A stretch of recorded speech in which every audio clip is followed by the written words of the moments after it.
36 draft day trades were the most ever? Is it that Nick Saban in Alabama has more first-round picks than losses? Or is it that the SEC for the 12th straight year had the most draft picks at 53? Ryan Clark, had a guess? I'm going to go with C is the lie. The lie is actually A. Oh, we're going to call this day Hembo's Revenge. The 36 trades were the second most all time. There were 38 just a year ago. Way to go, Hembo. That's disappointment for Ryan Clark. And let's now recap all the things we saw over the weekend at the draft. Here they are, the gurus themselves, Mel and McShay. And guys, as always, a terrific job this weekend. I was riveted, as everybody was. Mel, let's start with you. Which team got your highest grade? Greatest Buffalo Bills. Obviously, when it starts with Josh Allen, they were aggressive. They moved up. They did the same for Tremaine Edmonds as well, the great linebacker from Virginia Tech. And Harrison Phillips in round 3 is a Kyle Williams type. Now he's with Kyle Williams, the veteran. But it all boils down to Josh Allen. If Josh Allen's an outstanding NFL quarterback, the A sticks. If he's not, then that A becomes a D. So it all boils down to how you feel about Josh Allen. He had his critics, as we know, Greeny and Todd, but if you liked them, you give them a high grade. If you didn't like Josh Allen, you say, why did they do that? You probably give them a C or D grade. I would say the Denver Broncos, too. I don't give out grades, but I was just impressed. Sometimes drafting is about luck, too. I mean, you're sitting there at 4 or 5, and Denver had a deal in place, reportedly, to move back. But then Bradley Chubb comes on the board, and they say, you know what, we got to take this guy. And it was the right move. I was surprised he didn't go number 4 to the Cleveland Browns. And now you pair him up in Von Miller. I mean, now you're looking at a defense that has elite pass rushing ability, and that's what they had when they made the run of the Super Bowl. So I think with Cortland Sutton and 4 other offensive skill players to go along with an offensive lineman that they drafted for Keenum, this team really got better on the offensive side, but they nailed it with that first pick in Bradley Chubb. And McShay, let's talk about then the quarterbacks. We know Cleveland took one at the beginning. You just mentioned Josh Allen. We know about the 5 first-round quarterbacks. Which team do you think had the best draft Greeny, to put players around them? You know which team. The Jets, man. You got to be fired up today. This is it.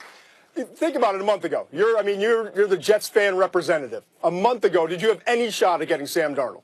No, definitely not. I didn't think we had a shot at that Thursday. You're sitting at 6. Now you move up to 3. And then all of a sudden, you start to hear some rumors, but you still think the Giants might take him at number 2 after Baker Mayfield goes number 1, or if it was going to be Josh Allen. And for him to be there at 3, I mean, you go back to 2009, the Jets have been 31st in the NFL in passer rating. This team, everyone talks about the Cleveland Browns and how horrible they have been on the offensive side and at the quarterback position specifically. The Jets haven't been much better. And now you get a young man, the youngest of the quarterbacks. He was a linebacker and a 3-sport athlete in high school, really had just 1 full year of starting experience in high school, got better and better each year. I think Sam Darnold is the answer, and if you're a Jets fan, you have to be thrilled with that pick. I definitely am. Hey, now, let me come to you. Hey, Grady, think about this. Yeah.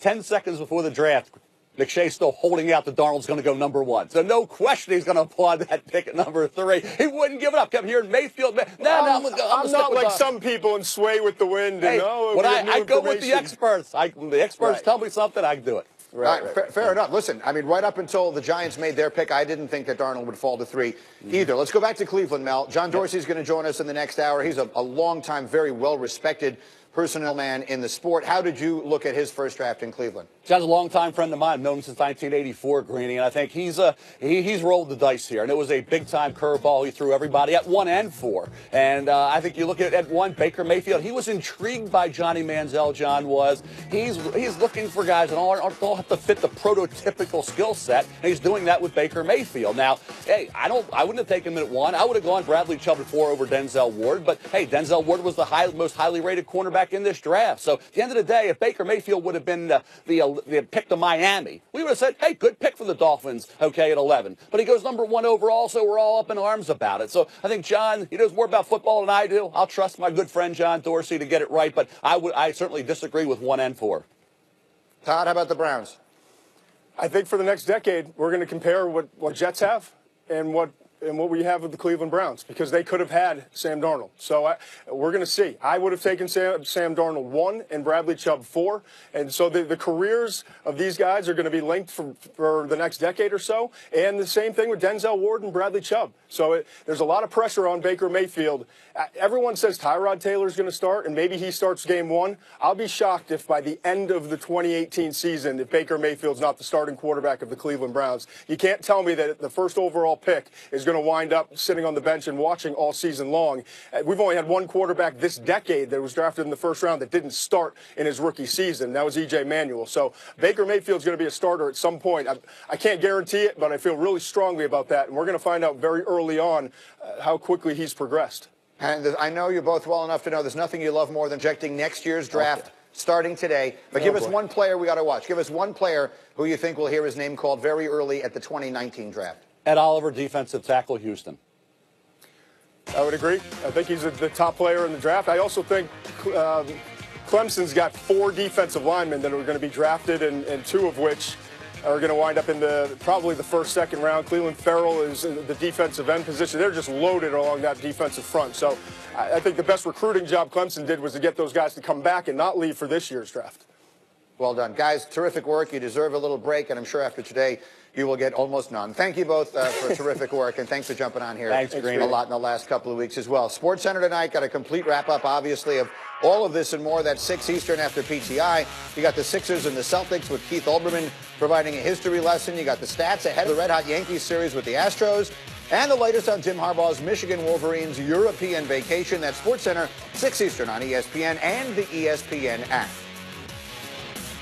Well, that's still to come. No rest for the weary. LeBron and the Cavs now adjust their focus to the Raptors. We'll have everything you need to know about every NBA second-round matchup on the way. Plus, we will tell you why the most interesting pick in the entire NFL draft has never played football in his life. We'll explain next.